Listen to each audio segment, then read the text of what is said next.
Welcome to Well Warrior Culture, a community of support based on my books, Wellness Warrior Style, Mindfulness for Warriors, the Mindfulness for Warriors Handbook, and the 21-Day Meditation Jumpstart Journal. This is the Well Warrior Show, and I'm your host, Kim Colegrove. I work with society's warriors, protectors, guardians, and healers, and your families to help you rebuild resilience and embrace well-being. If your profession exposes you to trauma and the trauma of others, Well Warrior Culture is for you. You deserve to live, work, and retire healthfully, and I'm glad you're here. And now, on with the show.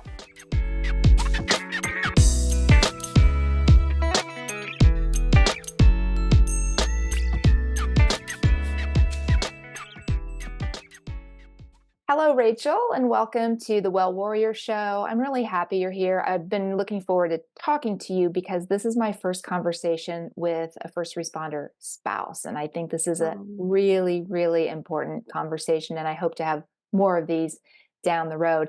I want to start by thanking you for allowing me to interview you for my new book, Wellness Warrior Style.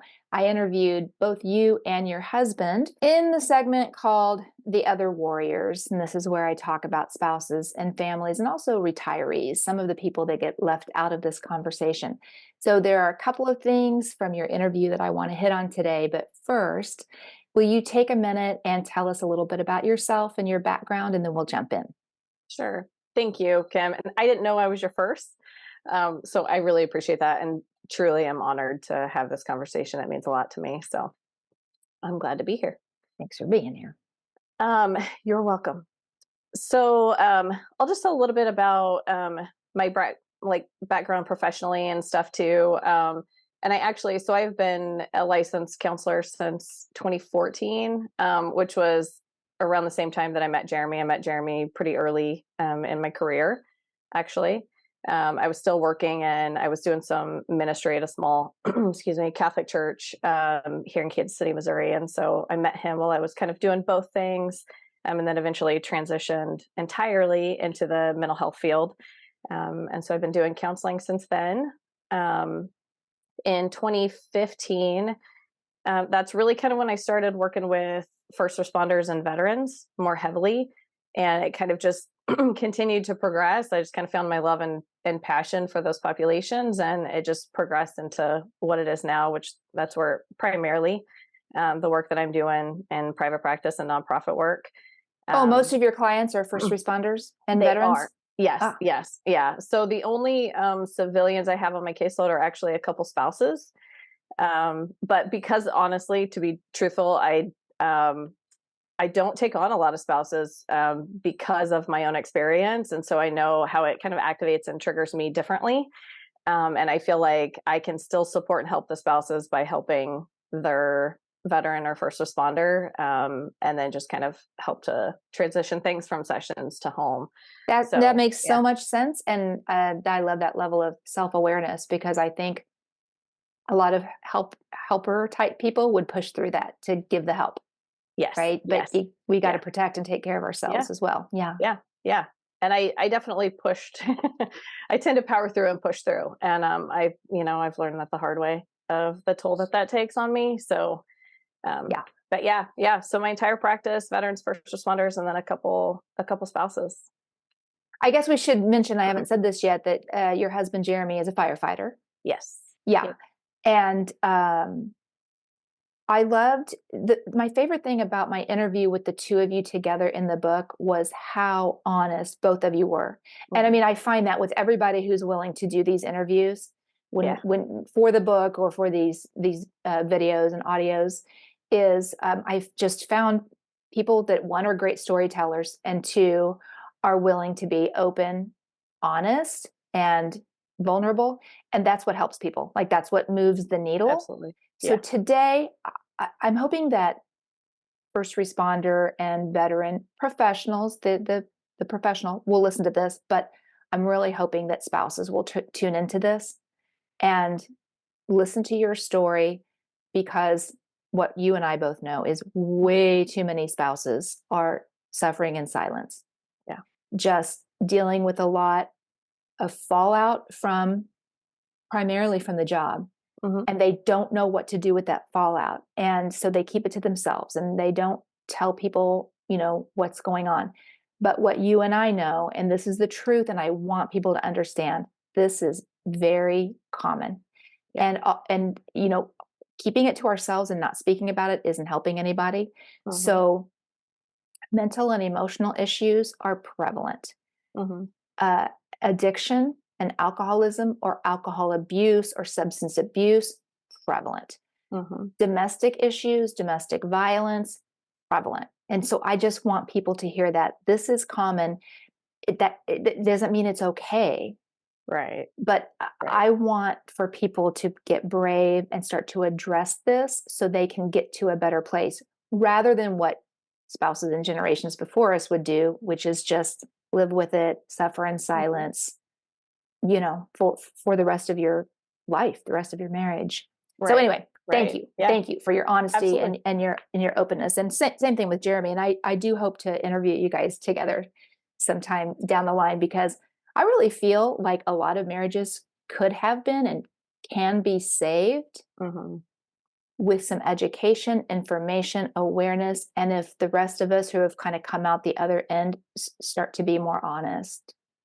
Yeah. Yeah. Yeah. Absolutely. And Yeah. I'm lucky and take I don't take for granted his level of honesty, because I mean, and we talked about that earlier. I mean, that's pretty rare. Even Oh when my you've done gosh. the work and come out the other side, but then to be, especially for the person in the field, for the first responder, or the veteran, to be that honest about what things look like, and about their behavior and their choices and the things that occurred. So it's a big deal that he's that open and honest, and Yeah, there's I a don't part take in that your for granted. interview that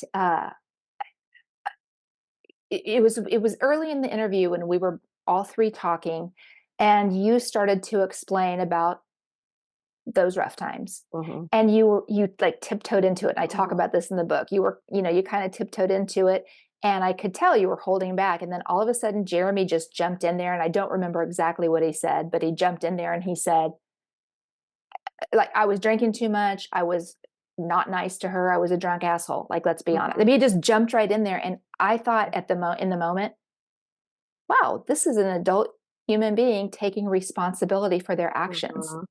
And there's Yeah. no shame around that. Look, he's done the healing work. He continues to do the healing work, but he's Right. also willing to be honest about, you know, his behavior and how that impacted you.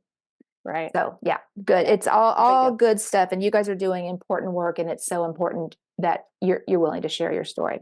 So Thank you. yeah. So anything else you want to tell us about your career, your profession, your background before we move forward? Um, I don't think so. I think if something ends up being relevant to the story, I'll kind of just add it in. But Okay. All right. outside of, I think there's probably some things in my personal background that are relevant to then being in a relationship with somebody that, um, that I knew he Yeah. had a drinking problem when I first met him. So, Yeah. Okay. I think that's a common story too. yeah. I think that's a common story that we'll notice early on, like, they Hmm. drink a little more than I would prefer. Yeah. But whatever we tell ourselves, like, we can manage it, or I don't think he's an alcoholic, or whatever, whatever that is, he, she, whichever it is. I think that's kind of a common thing too. I really just want to make sure you and I talk about these things that, um, I don't know too many people in these that are struggling and haven't found any healing yet or any help. That just normalize it. Let's talk Right. about the things that we Mhm. normalized, and that Yes. we know other spouses are normalizing. So let's see. The two main things that I wanted to talk to you about was your perspective as a spouse, like what that's like to live with someone who's dysregulated, who's maybe exhibiting some signs of substance abuse and things like that, and the mental and emotional stuff, the moods, and some of that. So however that comes up naturally about the spouse perspective, and then I Sure. wanted to get into some of the interventions that you found useful for you so that we can, make sure we share out some resources, some support, some things that if the professional, if your spouse is not willing in this moment to go get help or to, accept an intervention, that the spouse can do for themselves. And Right. if there are kids in the family, maybe some things that they can do on the side, if they're living with some of this dysfunction. Sure. So, however you want to jump into that. Okay. Okay. You know, as a spouse, it makes me think about. I feel like there's been two different phases of being a spouse, or there was kind of the prior to Jeremy getting help being a spouse, and then there's being a spouse now, which are very different for me. Yeah, yeah, So yeah. I would say originally, and I come from a family with veterans and first responders, and so it wasn't a culture entirely foreign to me. Um, but it wasn't. I had never dated anyone in public safety at all, and so um, being in a relationship with it, it was just kind of what was very different then. Is I feel like it was just very separate. His compartmentalization was what I compartmentalization is a skill, but I think what happens is it turns into this avoidance tactic too, right? Where it's just like, I'm going to put everything away. Like this life is separate from this life.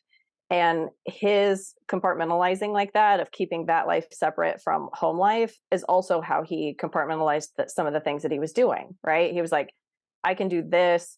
And I'm just going to shut it off while I'm also still going to be a husband, right? So whether that was drinking or infidelity, like he just separated it out so much.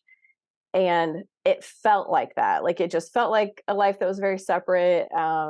Even when being around, when we would get together with other first responders, and it was like the spouses were separate from the guys. So this was all, we were all, all the spouses were female, the first responders were male, and, in our um, friend group. And so Can I it ask was you a like, question yeah, about that? yeah. Back then, before Jeremy got help, Hmm. when you would hang out with his coworkers and the spouses, did these topics ever come up?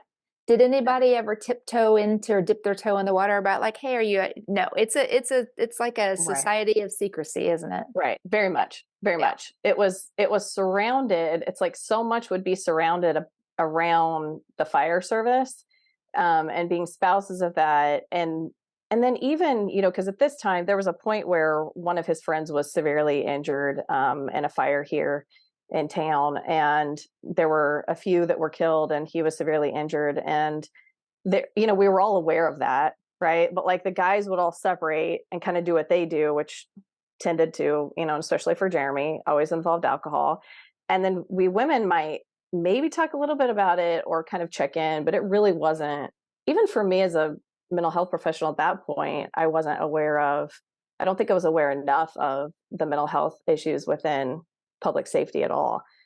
And so, but we just didn't talk about it. And I didn't talk, it was normal for Jeremy to act like he acted and to drink, and for so many of them. Right. And so we Yeah. didn't talk about it, or it would just be around, how do you support them? Or, this fundraiser that's going on, those kinds of things. And so it Yeah, but really, nobody ever said, gosh, my husband's been acting really weird. right. And like, no, that's, yeah. So Yeah. I think that's important just for us to bring up because this is really, really common. Yeah. It's the rule, not the exception. The exception is being able to talk about things and be Right. honest. Yeah. Right. And I'm Right. hoping that's going to change. I'm hoping that's changing now. I hope so too, because that is Yeah. what started to change it for me.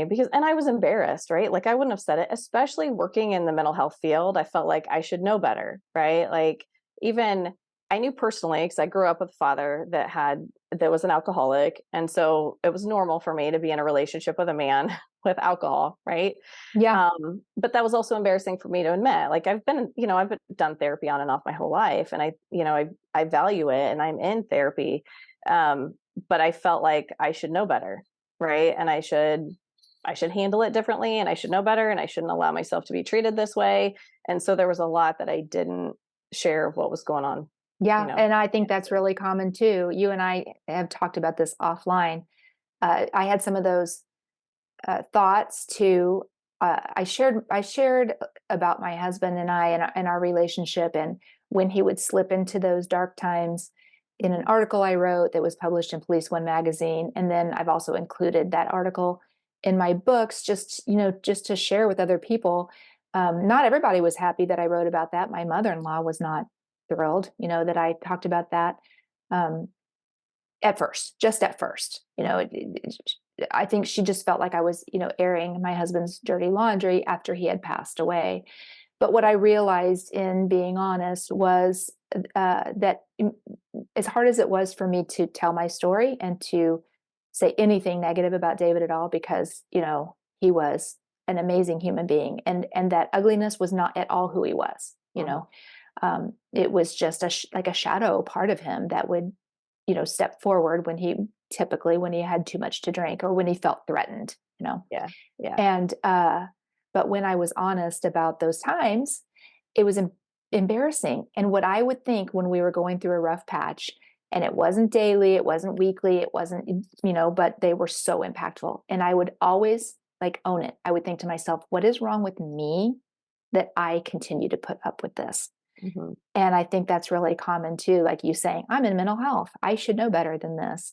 So Mhm. think about, and I had had lots of therapy then, or just from other life things. I was very interested in mental health. I had had a lot of therapy myself. I too was raised by an alcoholic, so I had awareness around that. Mhm. And so you think about people who have none of that.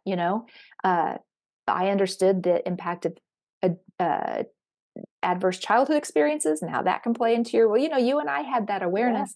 Yeah. So many people out there just, they don't have any of that mental health awareness. They don't understand trauma or really what trauma can do to a person. Mhm. So again, it just igniting this conversation and hopefully helping people realize you're not alone. I'm going to talk about a quote from the book in a minute, and that there's lots of us that have experienced this Yeah. and healed through it. Yeah, Yeah. so go ahead. Yeah.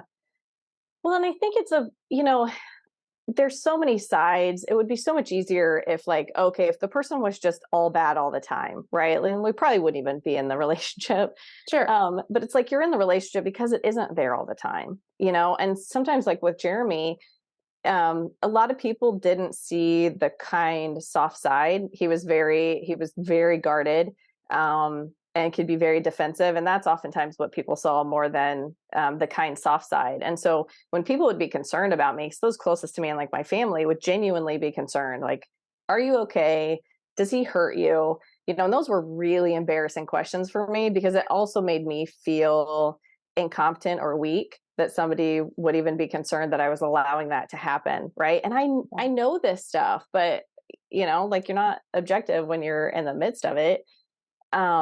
But they didn't see this other side of him. And so I just knew, I'm like, well, when alcohol isn't there, or he's not working too much, if he's not, he would spend more time at the station than he spent at home. But he could be this really kind, loving, soft, understanding person. And so it's like that was the person that I kind of just kept hanging on to. Yeah, and I mean, and that's the thing. That's a part of love and a part of a relationship too. I used to say, I feel like I can see inside of my husband and who he really is. And when he has a bad day or a bad outburst like that, that is not who he is. I Right. mean, so Right. it's the same thing. The high percentage, vast majority of David was just a sweet, kind, loving, goofy, funny, amazing person. Hmm. And that shadow piece was infrequent enough that, I hung in there. And, I feel like for me, had I been aware then of the right resources for him, Hmm. I think that that could have made a difference. He could have healed through that. There Hmm. are a lot more resources for first responders and veterans now, and there still aren't enough. Right. Yeah. But I wasn't aware of those, and I think that's what I clung on to in the difficult times was, gosh, if he can just, of course, I would say when he gets out of this career field and he's not Hmm. so, Yeah. Yeah. but it's not that. There's a broader, deeper healing that needs to occur. Right. it's not just, well, when he retires, he'll be fine. That's not how it works. Right. Right. Yeah, Yeah. Because yeah, that can often get worse. Yeah. yeah, yeah. Yeah. And I think for me, I didn't know back then how to be kind and have boundaries.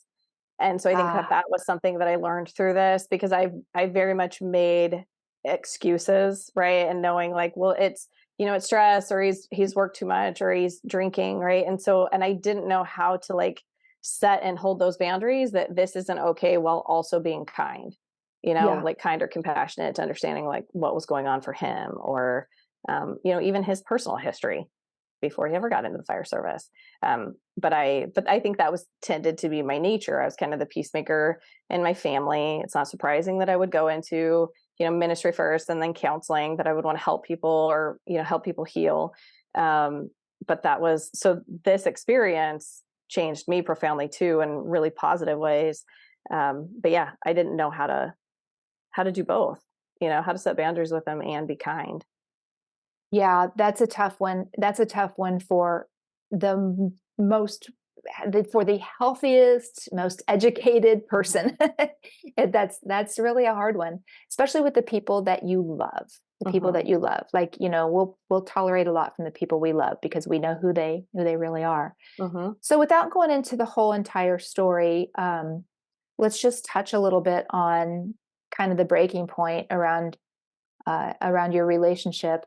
I can't remember what we called it in the book, but I know that a segment of your interview is about you guys living separate lives, Mhm. and then everything kind of came to a head. So you guys talked a lot about his drinking. He was very open about his alcohol abuse, Yeah. and that he was not nice to you at all when he was Mhm. drinking. Um, and then there was one incident that occurred, um, where you had a dream about something, and then it kind of Mhm. surfaced in your life. So do you want to talk about that, and or now or not? Sure. Yeah. No, that's totally Yeah. fine. And Okay. then if I ramble, just stop me, or bring me back. You're not a Redirect me. rambler. You're not a rambler. Yeah. Redirect if we need to. Um, yes. So I feel like that year, goodness, on my timeline, this was what, 2019. Um, Everything just kind of continued to get worse, right? And Yeah, yeah. so, For the people who read the book, you had a lot going on, and yes, Jeremy had a lot going on, and then it was just yes, like this perfect it storm was. that, Yeah. yeah, that kind of blew everything up. Yes. Yeah. Yeah. um, his dad had the stroke. And so Jeremy was going back and forth to Louisiana, and it was something really severe. And there was a lot of unresolved things there. And with his dad, and a lot of guilt Jeremy was carrying. And so, he'd come back. So drinking just kind of kept amping up. And he would spend, I mean, at that point, he was definitely more at the station than he ever was at home. And so then once he would, he'd work as much overtime as he could. And then he would come home and he would just be drinking. Like I'd come home, and he wouldn't even have, there were times I came over and there were people there that he was drinking with. And I was like, okay, I don't know these people. And I just knew, and I was always concerned. I mean, I knew drinking was an issue. I always had a gut feeling that something else was going on, or that there was infidelity. And when I would broach any topic with Jeremy about not trusting him, he would just get really defensive and really angry, and just flip it back on me, right? He was good Back at you down, gaslighting. back you Yes. down around it. Yeah. Yeah. Yeah.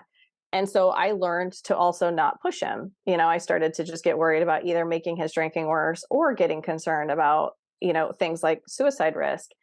And so I'm watching him do all this. Like I'm watching him get worse. I'm watching him work more. I'm watching him not sleep. I'm watching him just drink himself.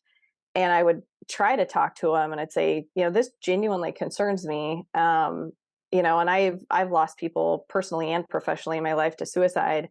And we would talk about that, and he'd say, that's BS, that's weak, I would never do that, I'm fine. And Yeah. it And didn't matter. Yeah. he mentioned in the interview around this that he talked about being defensive, and that Right. anytime you tried to talk to him about anything, he instantly took it as a criticism. I remember him Yes. mentioning that. Yeah. Yeah.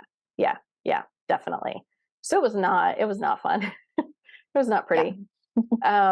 And so it just kind of kept escalating. And so yeah, very separate lives, because he was dealing with this stuff, I'm dealing with, caring for my dad who had Parkinson's disease, my sister who had a traumatic birth and I almost lost her a couple weeks later, having my own health stuff, and then working, of course, right? Like I just continue to power through. um and yeah, so it really was the oddest thing. Like that night I had that dream about listening to myself. Like there were things in the dream and I was confronting Jeremy about it, and there was just this voice in the dream that said, "Listen to yourself, trust your gut." Yeah. And I woke up that morning knowing, oh, like it was just, Ugh. yes, like it was just confirmation, right? And of course I didn't know what to do with it. And I confront him about it at the gym. He, does his typical denial and, shut me down, yada yada. Yeah.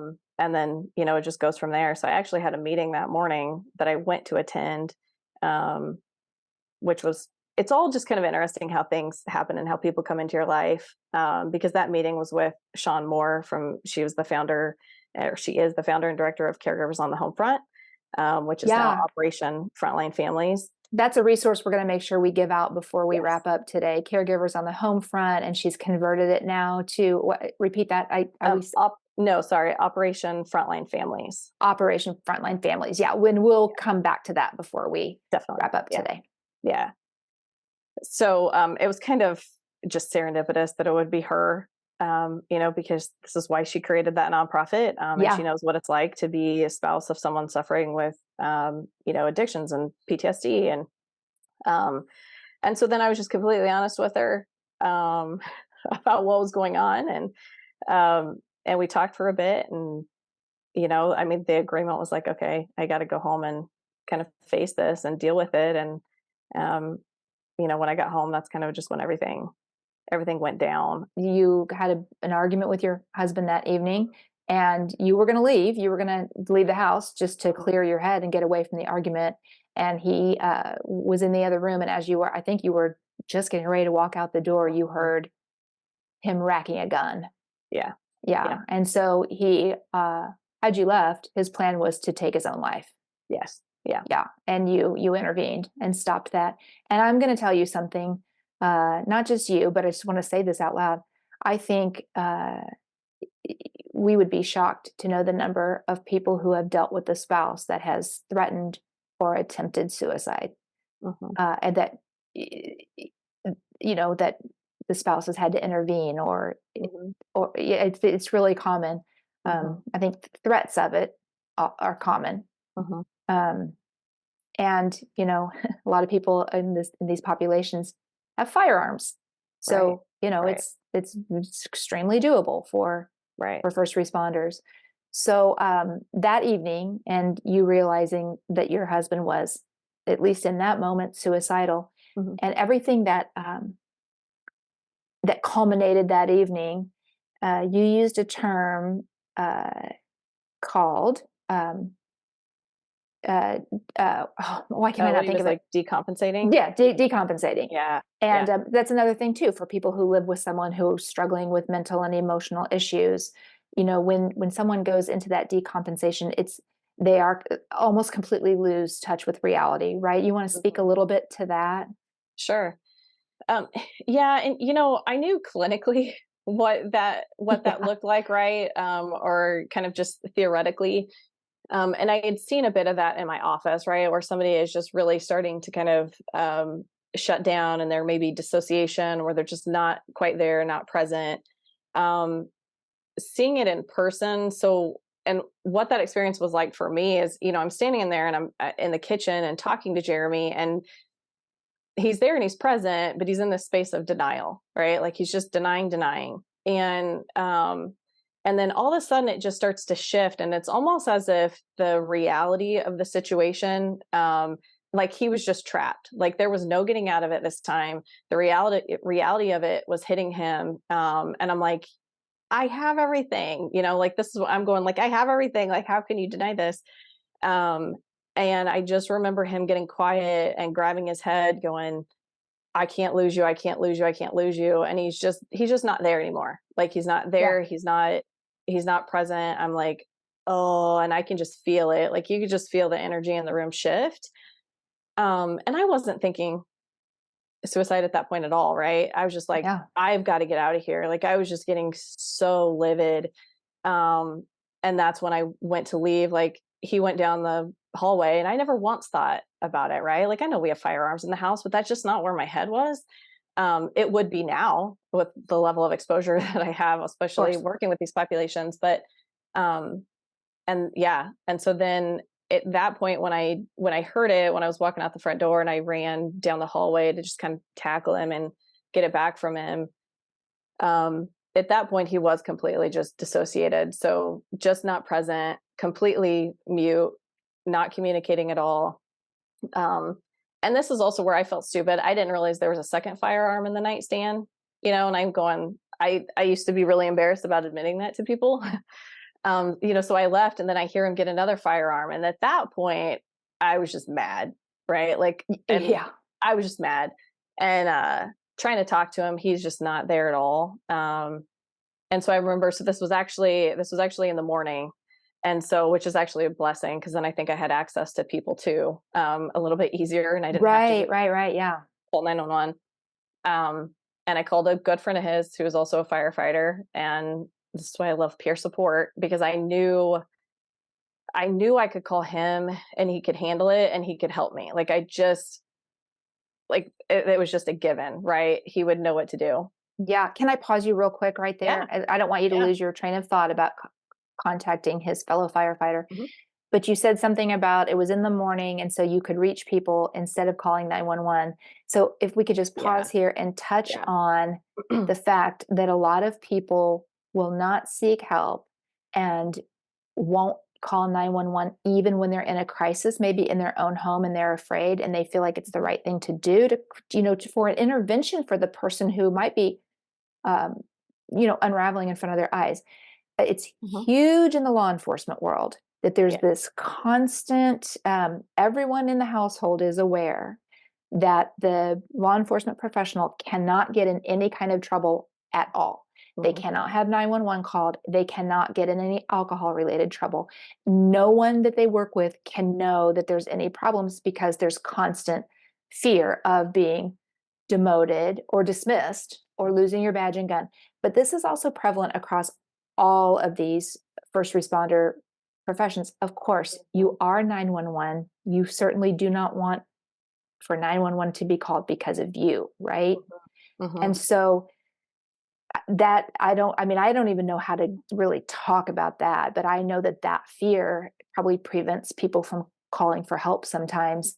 Like, what do we do? There's not always a friend available that can come right over, you know? Right. What are your thoughts on that? Right. Right. I know. I feel like we could talk about this forever. Um, because I was very even as a mental health professional, like I spent a lot of time trying to avoid anything like that for my clients and making sure that I had connections at treatment centers and hospitals so they could go through a back door and avoid anything, right? Like um I worked really hard to make all that happen. And then I think at some point too, I was like, okay, but regardless, like your life is more important than any of it. And that's what Yeah. we're trying to do, right? Like we're Yes. literally trying to keep you alive. The rest of it will work out, right? Because it's Yes. just not always like we just don't always have that option to just go through a back door, right? Um, I do think that so there is that point that you've got to just call. But one of the things I also work on is making sure that we do have a list of resources that are those options, that are peers that we can call, or is a clinician that we can call, or is a resource of a treatment center who gets it, right? So I do try to, even as a clinician for my clients, try to work really hard that I have those relationships and agreement that I can call somebody in the middle of the night to help get into treatment. That's Um, amazing. That's amazing. So people like you and me and others that are doing this work, we're trying to get some resources out to people who have no resources because mhm, there are people listening to this that are like, well, I don't have any of those resources. I don't have a therapist or a clinician. If I even mention therapy, my spouse goes nuts. mhm, So, and we'll talk a little bit about that before we wrap up. And I have a really robust resource list in the back of the book that people can turn to. But mhm. that this is another thing that keeps people silent. So anyway, I want to go back to Sure. calling the firefighter friend and that intervention, but I just wanted to touch on that a little bit, mostly just to let people know, hey, this is really common, and it keeps It all of is. us, from calling for It help does. sometimes. Yeah. Yeah, yeah, it does, and it's a good point. And I think hindsight, I realized, like, good lord, none of that would have mattered. Like, we still had to go to the hospital, right? We still end up didn't call 911, but we still ended up in the same place we would have, right? Like, there is Yeah. no like, and if you're suicidal, like, he was going to end up in a queue with general population anyway. He was not going to be able to go into the treatment center with the veterans and first responders at that point, right? Because Yeah. safety was bigger than that. And so, hindsight, it's like you just you're trying to stay alive. Yeah. and so you do what you have to do. Yeah. So just for another brief second, I think about my husband's situation. And, at the end of his life, the last couple of months of his life, he was in really bad shape. We did everything as a family, we did everything we could think to do. We put him on the traditional psychiatric track, just to try and Hmm. help him get balanced. And that wasn't working for him. And it wasn't going to work for him. That really wasn't what he needed. But everything else that I suggested that would have been an intervention, a little bit more of a crisis intervention, he was too prideful, too embarrassed, and he allowed his pride to keep him. And I understand that, like, I can stand in the shoes of someone and how crushing that is and how impossible it seems to admit. He was so conditioned from a 30-year career in law enforcement. He was so conditioned to not let anyone know there's anything wrong with you at all, because if they suspect you, this is even after he retired, but if Hmm. anyone suspects that you are not mentally or emotionally up to the job, or competent, then that, well, when he was employed, fear of losing his badge and losing his job, that was such a crushing fear, Hmm. that he allowed that fear and his own pride, not wanting people to know there's anything wrong with him, to stand in the way. And I don't want others to do that, because when you come out the other side, I've talked to too many people now that were in bad. I mean, Jeremy was not in good shape, Hmm. Right. Right. but this intervention, which he could have, there was a time in his life he could have never imagined accepting this. He could Right. have, it would have been a hard no, but Hmm. he did. And now if people could meet him now and talk to him now and talk to you guys together now, I'm hoping that would be an inspiration for people to be like, okay, I've got to swallow my pride and save my life, and Exactly. maybe save my marriage or save my family. Yeah. Yeah. Yeah. Yeah. Yeah. Absolutely. Yeah.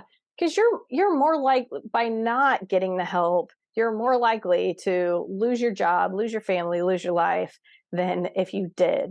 Okay, And say that's that again. yeah. Say that again. If you're afraid to ask for help, if you're Yeah. afraid to ask for help, say that again. Right. Yeah. You're more likely to lose your job, lose your family, lose your life.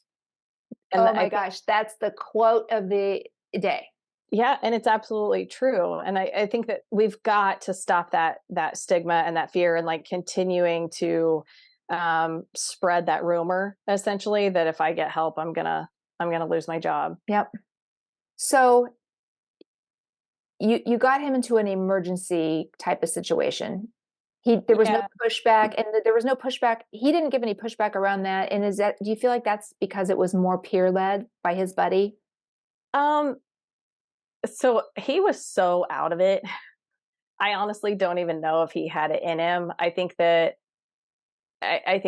it helped for sure having a peer. And then, and my situation is unique. Like, I'm lucky that I was in the mental health field, that I'm working with people, like I had a relationship with the hospital that I took him to, because, they brought people out to the farm to do horse work every month. And, I had people show up for me when I reached out, when I left the house, and I left him with his friend just so that I could kind of go figure some stuff out and make some calls, and my close friends and coworkers at Horses and Heroes, like, they know how to respond. One's a Marine, the other one's, the mom the wife of a Marine and the mom of several Marines. Like, they know how to show up and respond, and in crisis. And so they showed up for me and they made calls for me. And I know that that's unique. Not everybody has that, which is also why I'm so passionate on trying to help other people have those resources. Because I was lucky that we could call down there and say, hey, here's the deal. Um, but we also didn't get special treatment, right? Like, we still had to go through the acute side and have those conversations. Um, and so Jeremy's down there with his friend, and I'm kind of there with my friends, and Jeremy's starting to come out of it a little bit, because he's having to do kind of the intake interview, and back in denial mode. So you're in the facility now. We're in the facility. Yeah, Yes. okay. He's been admitted. Okay.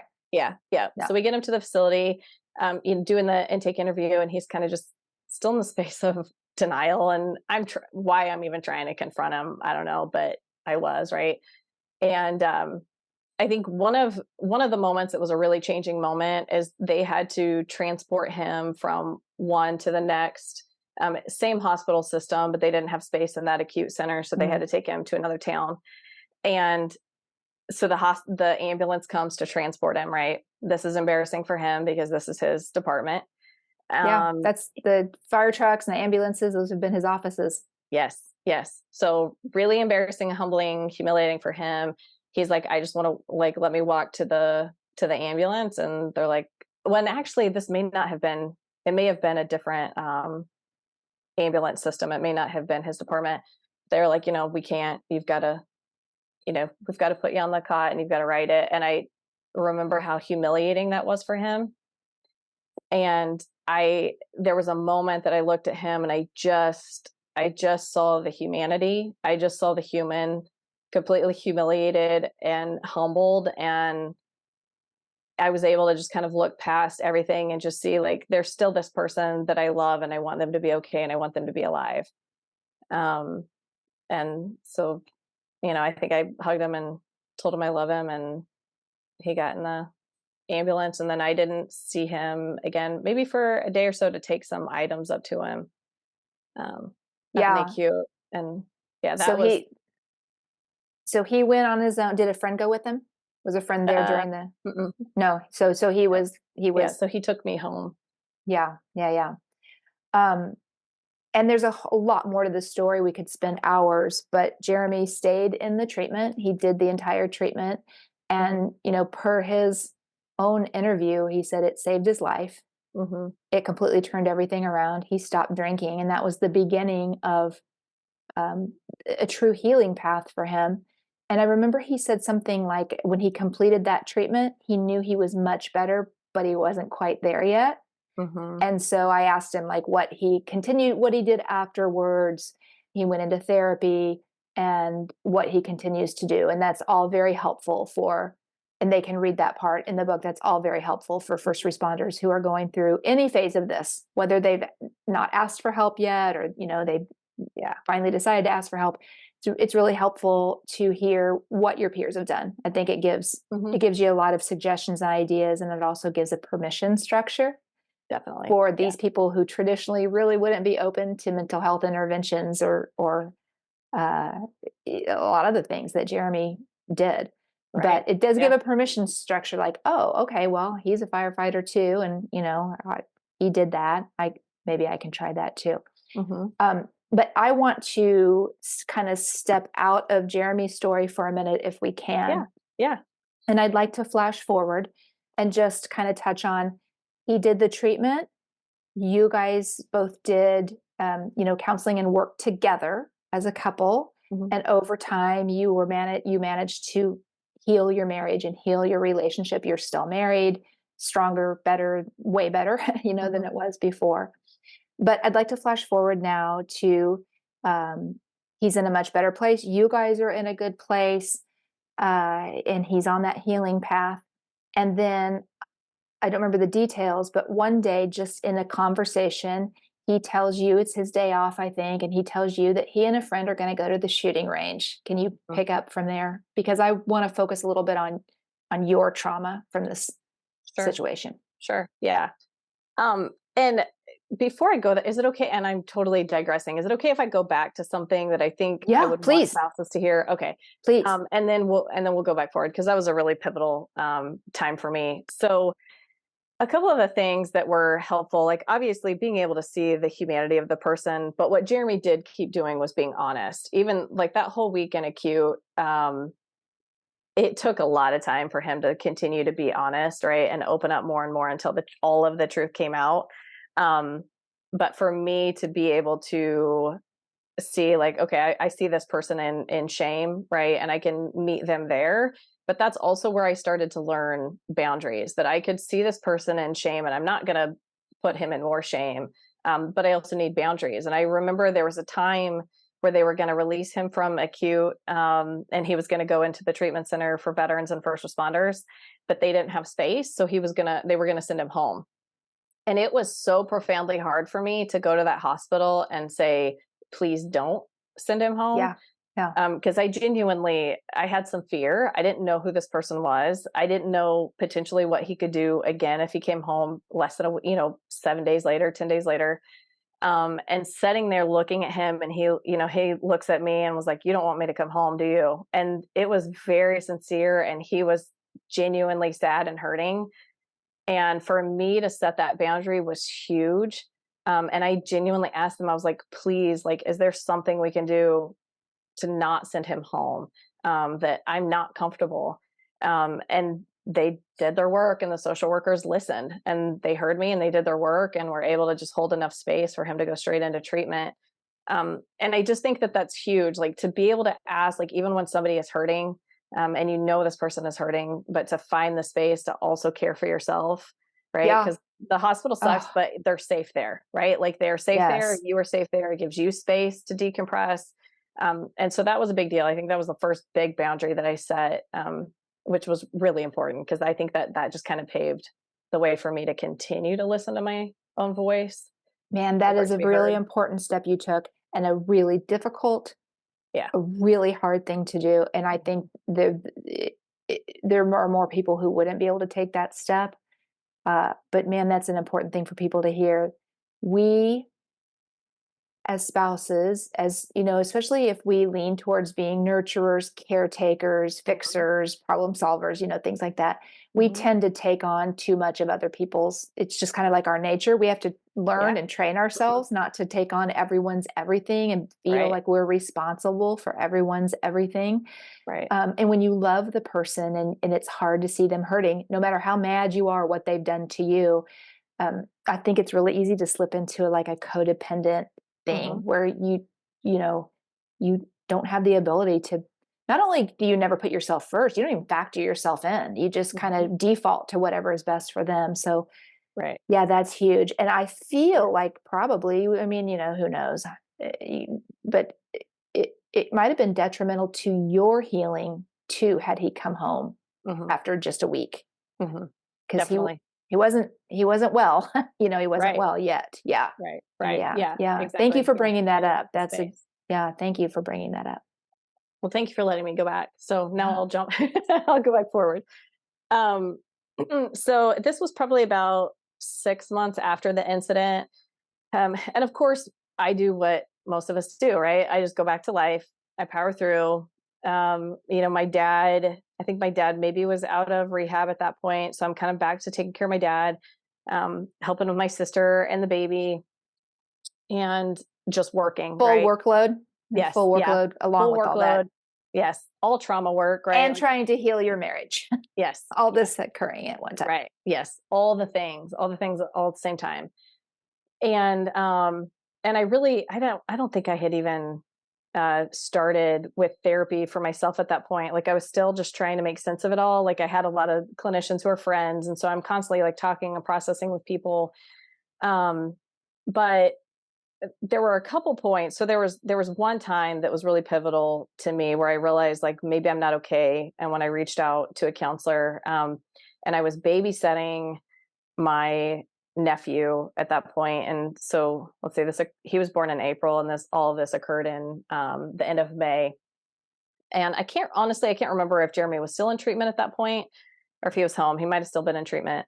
And I remember a family member asking me what happened. And I remember in my body going, I don't want to talk about it. And I didn't say it on the outside, but on the inside, like my body was just screaming, like, I don't want to talk about it. I don't want to talk about it. And unfortunately, there's also a lot of people, I think, with the stigma with suicide or suicide attempts that don't take them seriously because they think the person is just seeking attention. Yeah. Um, and nobody was there but me, right? And sadly, I think that that still exists, and we need to also work on that. That this is a very real experience and encounter. And so a lot of people would ask, right? Or sometimes people would ask, do you really think he would have done it? And I'm like, let's not ask those questions. Like, it's not fair. It was very real Yeah. to me getting Yeah. a gun Yeah. away from someone's head, you Yeah. know? That's really common. People are very insensitive and ignorant about Yeah. around suicide. It's getting a little better, but Yeah. good point. Yeah.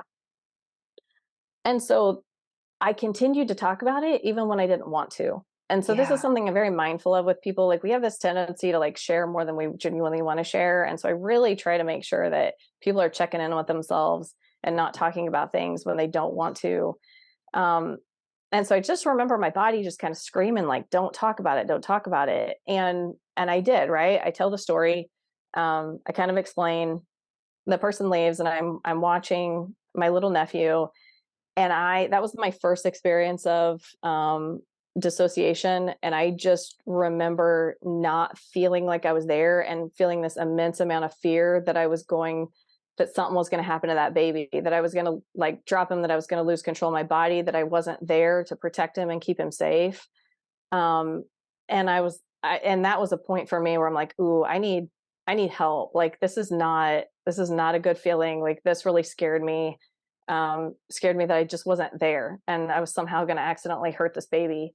Yeah, can we pause right there and talk Yeah. just for a minute about trauma Yeah. Yeah.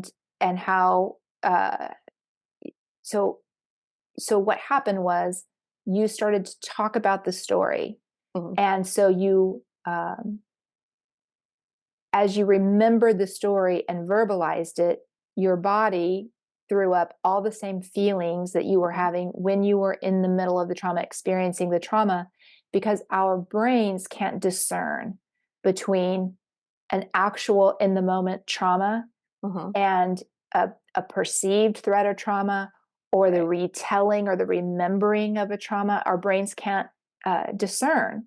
Right. And so, like, I don't know if you're a fan of the book The Body Keeps the Score. That's one that I recommend to people who have Mhm. experienced trauma.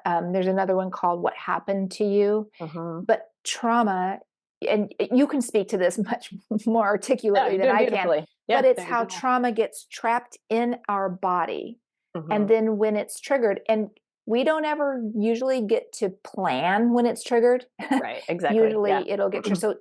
Can you speak to that just a little bit, like just what happened in your body, Mhm. and how you felt, and then how you had all those racing, unreasonable thoughts. Obviously, you were able to take care of the baby, Right. Right. and Yeah. you were He's going to still keep the alive. baby safe. But Yeah. that's that re-traumatization, Mhm. and nothing had actually happened. Speak to that a Yeah. little bit. Yeah. Yeah. Yeah, it was interesting for me because I hadn't felt that before, right? But I can genuinely say the most obvious thing for me before it happened was that I don't want to talk about it. Was like a no, no, no, no, no feeling in me, Yes, right? And yes. it just felt awful and I didn't listen to it, right? And I was like, I do what I do of like suppress it, shut it down. This is fine. You can handle it. And you're exactly right. Like, this is what happened. So then bringing up the story and because the story comes with all the sensory experience of it and retelling it, like my body just started to feel it again. And then to just kind of shut down, like, this is overwhelming. This is too much. We don't want to be in it. Right. And can And we talk for just a moment about the physiological part of that? mhm, That the, the area of your brain called the amygdala, the tiny little area that controls our stress response, when the amygdala is activated, when you encounter a threat or a traumatic event, or mhm, you recall a threat or a traumatic event, and the mhm, amygdala is activated and starts to dump those stress hormones into our mhm. system. It's the job of the amygdala to turn on the stress response, right? Because the fight, Right. flight, freeze, you got to make a quick determination or something, and then Right. it can save our lives. Right. But Yeah. there's a chemical physiological thing that occurs in our body, like we couldn't stop that train if we wanted to. Uh-huh. That physical, and then once your body is flooded with those stress hormones, Mhm. there's really no delineation between the way you felt when the trauma was occurring and the way Mhm. you're feeling now. So it floods your mind and Mhm. your body. So I Mhm. think that's important for people to know too, because it will freak you out. It will freak you out Yes. if you Yes. start having all these symptoms, but you're in a safe room with a baby or a safe person or whatever that is. It will freak someone out. I think it's good for people to understand that's common. It is. Yeah. Yeah. No, that's a really good point because that initial reaction part we don't have control over, right? It's going to happen. Can't predict it.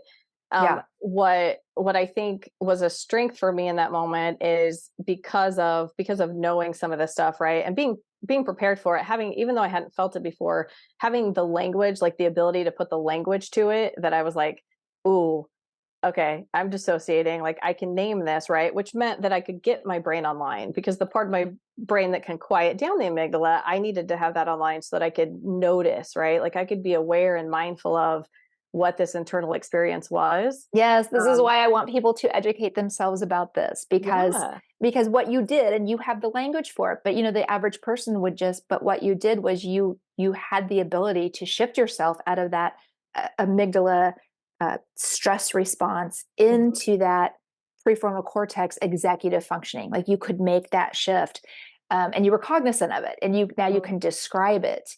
So I want people to know you might not have the ability today to shift yourself into that prefrontal, executive functioning where you have self-control, where your problem solving lives and your decision making. Right. You may not have the skills today. It might just be all emotion, feel out of control.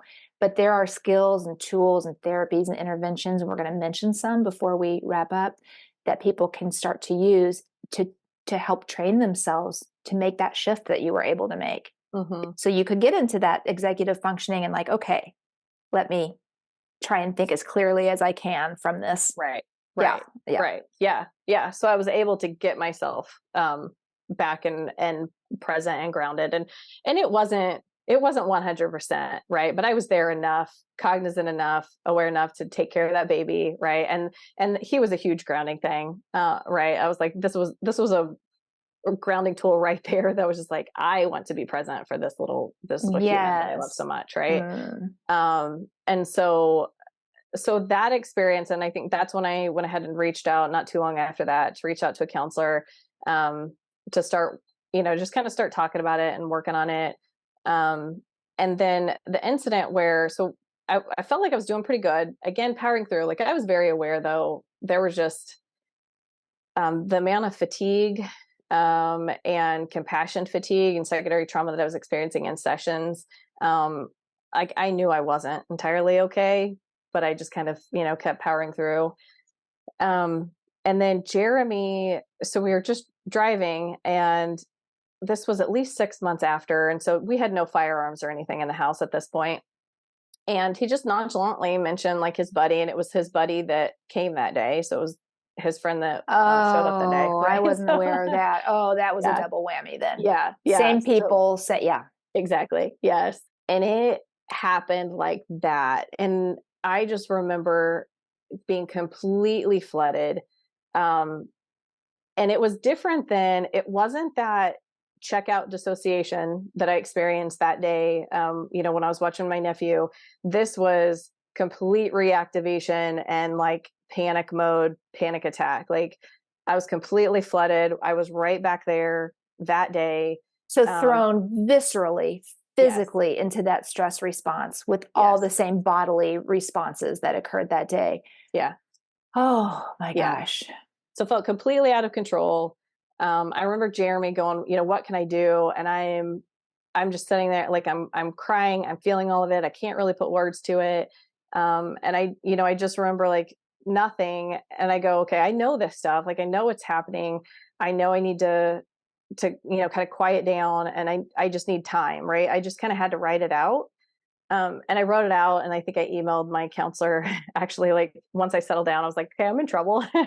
I was like, I need help. And that's when we did EMDR on the incident, was at the next session. Oh my gosh. Okay, I think this is kind of a natural segue now for us to talk about some interventions and Hmm. support and therapies and different things that you know you used. I want to just say you and Jeremy are in a good place now. You continue to Yes. work. Yeah. We tell that full story in the book. You continue to work on things. You both admit that your relationship is in on a completely different planet than it was Hmm. before, and you have all these relationship skills now that you didn't have in place before. So Yeah. the main takeaway for people I want to everyone to know, healing is possible. It Hmm. doesn't mean you'll save your relationship. You'll either save it or you'll know that you need to end it. Hmm. Either Hmm. way, everyone's not in suffering all the Right. time.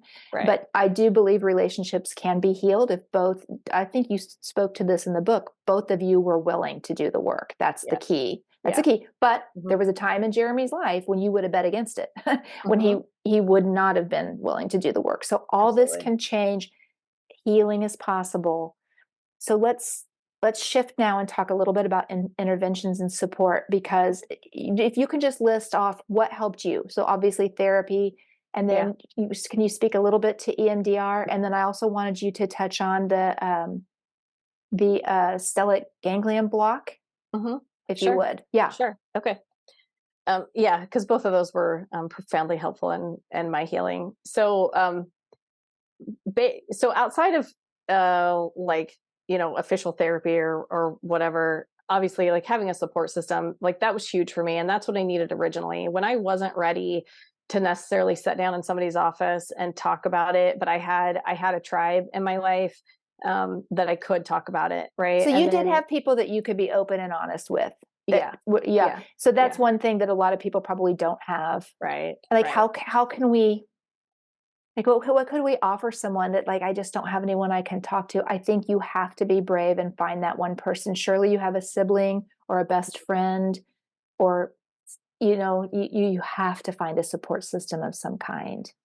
You do, and it's like and to be able to have people who can sit and get it, like, I have more, colleagues now. So, being a counselor, right, I had counselors, and so having counselors around is priceless, right? Like, they were also Yeah. my friends, Yeah. and so that was profoundly helpful, but also having now I have colleagues who are immersed in this field too. Either they're married to first responders or they also see and treat first responders, or they've been in the field themselves. And so they can really hold space for all the nitty gritty without judgment and realize like how messed up and how dark and how, like they can hold space for a lot of stuff. And so, having that was huge. And just having, my animals, my horses and things like that, that to be able to just find some support and then baseline care for myself.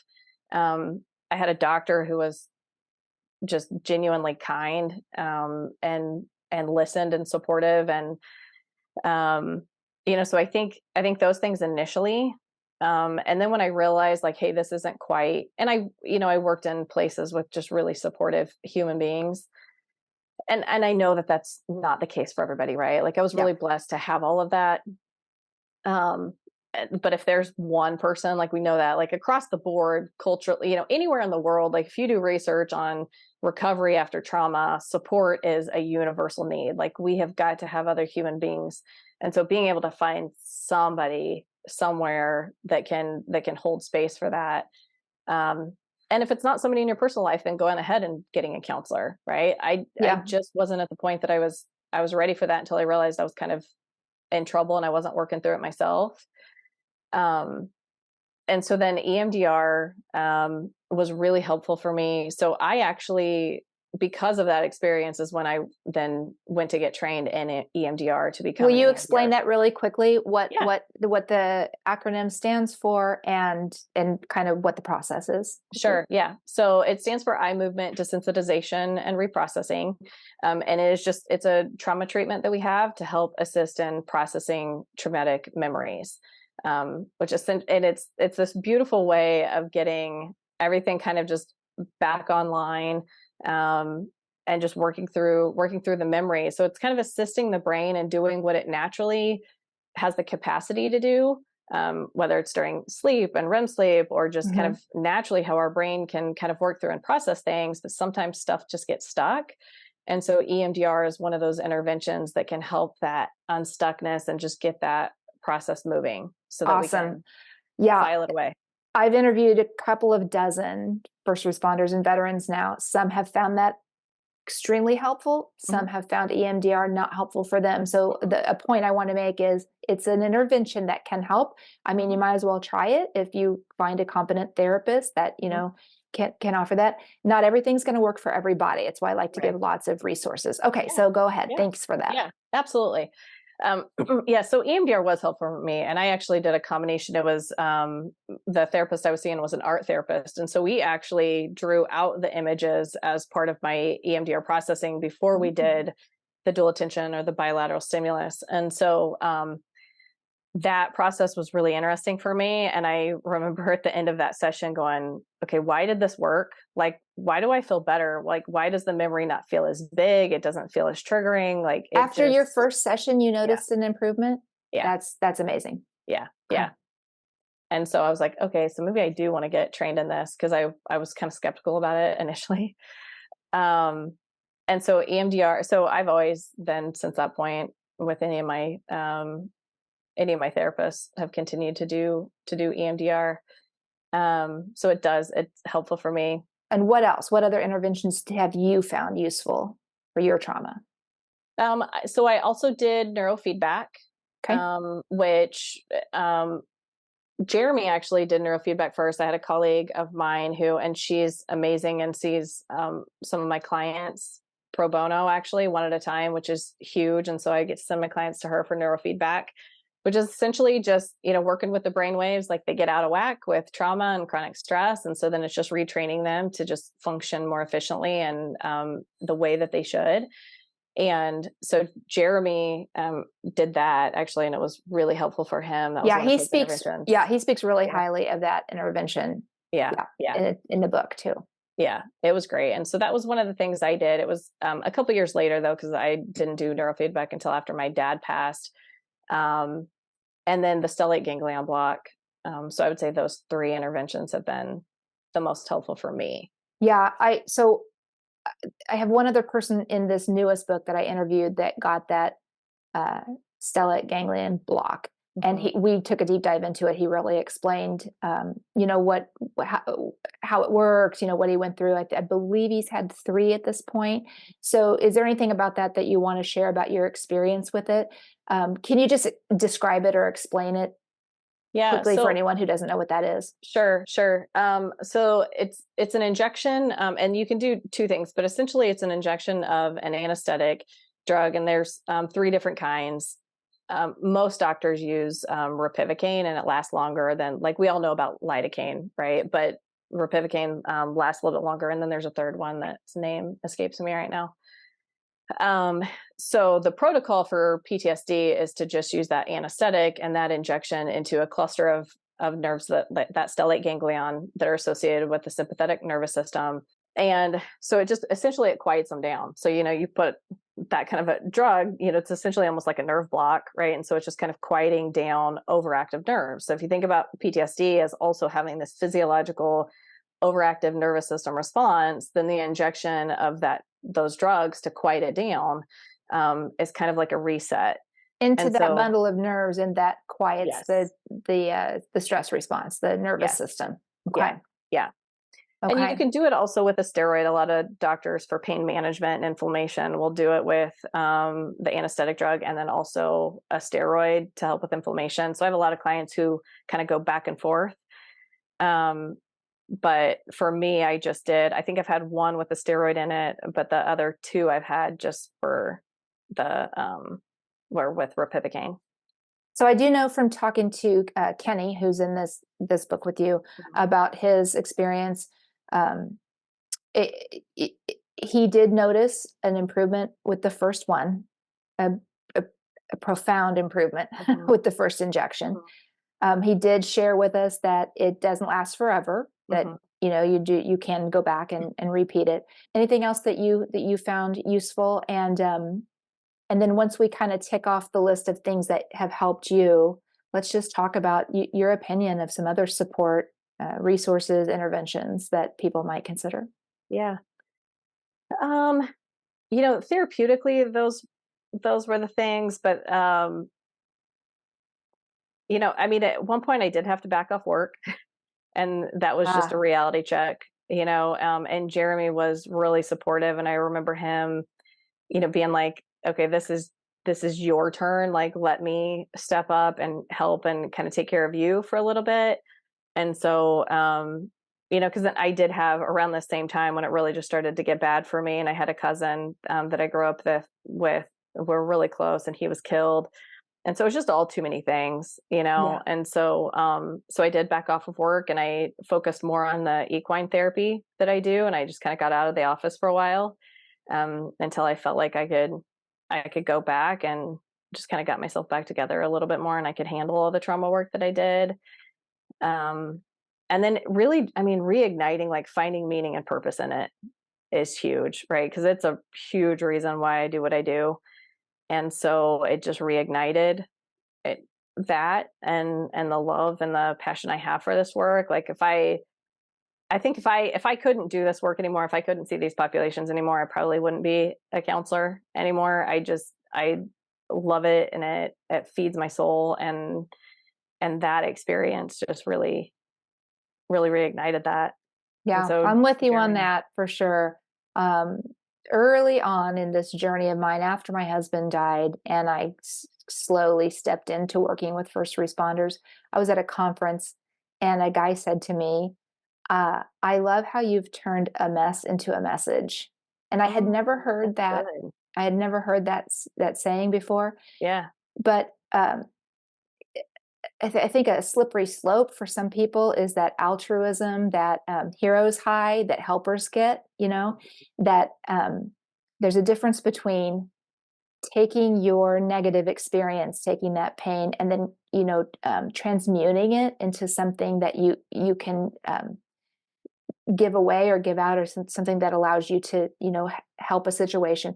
But sometimes helpers take Mhm, it too far, and they mhm. do that instead of working on Yes. themselves. So those of Yeah. us who are out here reaching back to others, we have to always be mindful of taking care of ourselves and making sure we're good and okay, and that we're not using helping others or counseling others as our only self-care, right? That Mhm. helper's high. But what you said, I can't remember exactly how you said it, but I feel the same way now, because I used to be a mindfulness instructor in corporate settings and worked with private clients and taught small classes on my own. And then when I made that turn to work with first responders, I felt the way you feel, the way you articulated this. I thought, yeah, I don't want to do corporate work anymore. I don't think Mhm. I really just want to focus fully on this. I feel like I understand the population. I feel like the need is great. And so I'm Mhm. right there with you. This is really the only population that I want to work with right now. Mhm. Mhm. Yeah. I definitely get that. Yeah. So you mentioned equine therapy, working with horses, which Mhm. I just love so much. I know you're a big dog person, and I am as well. My dog's been Mhm. wandering around behind us here. And so it's And cute. dogs can be very therapeutic and very healing. Your Yeah. animals, cats, whatever that is. Yeah. And so this isn't like exactly an intervention, but I will say to people, when you spend time with the people you love, and there's like touching, like holding hands and hugging, or Mhm. petting a dog, or petting your horse, or holding your cat on your lap and petting. I mean, there are physiological, chemical things that happen in our brain and body Mhm. too that bring soothing and comfort to us. So Yeah. all these things that seem kind of small and insignificant can be very, very healing. Yeah. Yeah. So let's get back though to specific interventions, Yeah. therapies, and healings that you recommend, or programs, or whatever you recommend for someone Mhm. that's just like in it right now and they don't know where to turn. What can they Yeah. Yeah. consider?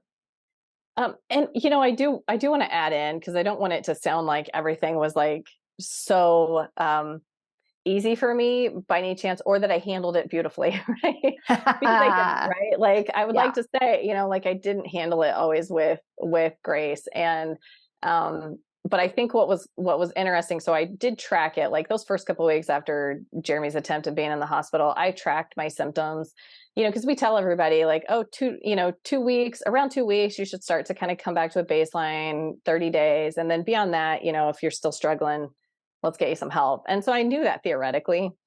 So I did track it, right, to kind of see, like, because I had lost my appetite, I was isolating, Mm, I was drinking a little bit too much wine. Like my doctor gave me just a really low dose anti-anxiety, mhm. um, but it was very limited. She's like, look, I'm going to give it to you to where you have it for a week or so to just kind of, but this is just a one and done. She's like, I know you have the resources and the skills to keep working through it. She's like, I don't want you to use this as avoidance, which was really wise. Right. And so, but that did help, right? That helped initially to take this brutal edge off that was just exhausting, Yeah. especially because I was continuing to work. And that first week, I probably drank a few more glasses of wine than I really needed to, right? Yeah. But just to kind of normalize. But then I knew I had to come out of that, right? Like I had to kind of just continue to process and work through it. So, yeah, I just want to acknowledge that I Yeah, that's a really talk to you great with a point. nice way. And for sure, I promise you there's going to be people who listen to this who are like, "Yep, I understand. I'm numbing, like I'm doing the numbing Yeah. things. I'm shopping, spending too much money. I'm drinking too much wine. I'm. Mhm. but it's just so miserable to be miserable for a very long time. Mhm, mhm, And when we don't know what to do and we just need some comfort, we turn to the things we know. We mhm, overeat, whatever are the mhm. things we know. But if anyone is listening and has an awareness of this, there's Right. all kinds of people who are better and healing or healed and have come out the other side. And then we're all willing to admit, hey, we've done all the things. We've had all the bad habits. We've used our numbing mechanisms instead Mhm, of mhm. true healing. But Right. here are some suggestions if you fall, Mhm, if you fall into this mhm, category. What could you do? Um, I've got a robust resource list that I share with people that can give ideas. mhm. But what would you say, to a spouse who, I mean, the first thing I would recommend would be to consider a counselor or therapist, someone to talk to. I know that's not possible. Like some people can't afford it. Some people's health insurance doesn't cover it. There, are some things like that. Mhm. But what else can we offer to these people, Yeah, who are not the professional, they're married to their or living with, or right, that's their significant other, and, they're suffering by proxy. right, right. Um, so I agree with utilizing what mental health resources do exist, and I think we are getting better about having also nonprofits that are serving the spouses. And But community mental health centers, community yes, mental health yeah, centers. If you have a community mental health center in your area, a lot of times that's a resource you can use. yeah, yeah, absolutely. So those are resources. EAP. Now, granted, everybody has an opinion about their department's EAP, right? Whether they're actually vetting clinicians or not. Departments, I think, are trying to get better about actually vetting the clinicians that they're referring members to. Not everybody's doing it, not everybody's great about it, but that does exist, and that's a resource, right? Like, so you would be able to utilize EAP to see a counselor at no cost, right? So whether it's 6 to 8 sessions, whatever somebody's department does, and And that's that for the would that spouses. okay, they'll extend that to the spouses. Yes. Okay. Yeah. Okay. Yeah. So that covers the spouses as well. And so that is a resource, and a resource that's not going to cost. Sometimes we have to shop around to find the right counselor, but sometimes in the midst too, like if you can just get somebody that's just a good, decent counselor that can listen and hold space and offers some support, especially after like an immediate incident like that, um, is helpful. And Definitely then, helpful to try and find what we would term a culturally competent therapist, at least a yeah, therapist who has a lot of experience dealing with trauma. definitely, And definitely. if you Yeah. can find one who understands the first responder or the veteran experience, that's even Right. more helpful. Yeah. Right, right. So that's ideal. Um, and then, because if there is a wellness unit or a peer support program within a spouse's department, those are usually the groups also that know what clinicians are culturally competent, Yeah. what clinicians people have seen. Because I try to stay connected to the counselors that I know that are great working with spouses too, because I just know my limits. Like I'm not, if it's too close to my story, I feel it in a different way, right? That Like I makes can, so much yeah, sense. Yes. yeah. So I have to limit it. But I do have great colleagues who are wonderful at working with the spouses as well, and who get it and get the population. So I think being able to utilize those resources to ask for help, and then, nonprofits that, both obviously like being able to have you as a resource and your resource list, and then knowing how to get connected to other nonprofits that might also vet clinicians and have clinicians that support veterans, first responders, and their families. Yes, and there Um, are some organizations that are set up specifically for the spouses. We have one locally here in the greater Kansas City area. And we wanted to make sure we talked about Sean Moore and her organization because she set up her nonprofit specifically to support spouses. You want to talk a little bit to that, speak to that a little? Yeah, and I would encourage people to, go to the website. But it is a fantastic nonprofit, and it is run by women who understand what it's like to be a spouse. Operation Frontline Families. And so I would recommend anyone who's curious, just you can go to the website. She's got a ton of resources and support there. So that's a Yeah, great resource. Yeah. definitely. And even if somebody Googles caregivers on the home front, it's continuing to link back, so they'll Yeah. be able to find it. But that is a great resource for support, for the restorative weekends they do, for education. They have some groups and trauma groups, so that's a fantastic resource. And then the first responder support network, that's based in California. And they have WCPR, which is the West Coast Post Trauma Retreat. And we host one twice a year here in Kansas City. And that is for the first responder, but they also have another retreat that is specifically for the spouses. And that, so if somebody goes to that website, it's called SOS, and it's for the significant others and spouses. That retreat is held in California, but I know several spouses who have attended that and found it profoundly helpful and Yes, healing. yes, It's an yes. intensive retreat. Yeah. And in case anyone's listening and you're driving or you're missing some of these things, you've got my contact information. If you have any questions, you can shoot me an email and I'll help connect you with the resources, or, remind you what the website is or whatever. I'll have that information available. Yeah, these are all great suggestions. There's a quote from the book that I wanted to bring up before we wrap up. I ask everybody I interview, and I asked you and Jeremy, what do you think needs to change across these cultures? Mm-hmm. And I wrote this down because this is one of the favorite things that anyone said. You said everyone needs to be more open and honest about their relationships. This can help reduce the shame and stigma associated with mental health concerns and treatment. And you said, we aren't alone. Mm. And I just got goosebumps when I said that. So I just want to shout this from the rooftops to anyone who's watching or listening. If you are in a situation like the ones that we're talking about, you are not alone. It might feel like you are, but what I know from doing this work for almost a decade now is there are thousands of people, families, couples across the country, thousands and thousands who find themselves in these situations and they don't know what to do. And one of the main problems is the stigma and the silence and no one else talking about it. And you look around and everyone seems like they're doing okay. I remember my husband saying this. He looked around and like everyone else seemed okay. So he didn't want to admit to the anxiety. He didn't want to admit to bouts of depression because, why can't I handle it? And, what I would tell him and what we know to be true is that is not the truth.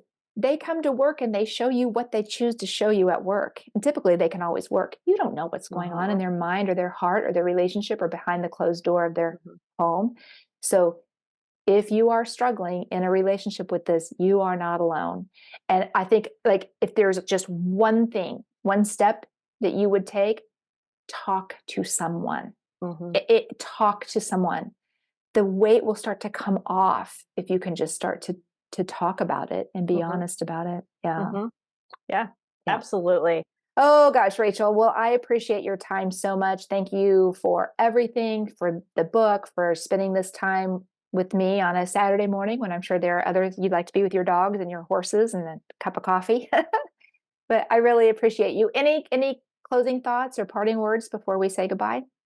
Oh my goodness. I don't even know. Like, I do want to just say, because if there's a way that I can be support or even offer resources, right? If it's not me directly, that I just want people to know that, if somebody needs access to me for resources, I'm more than willing to be that, because I want people to be able to have the opportunities and the resources.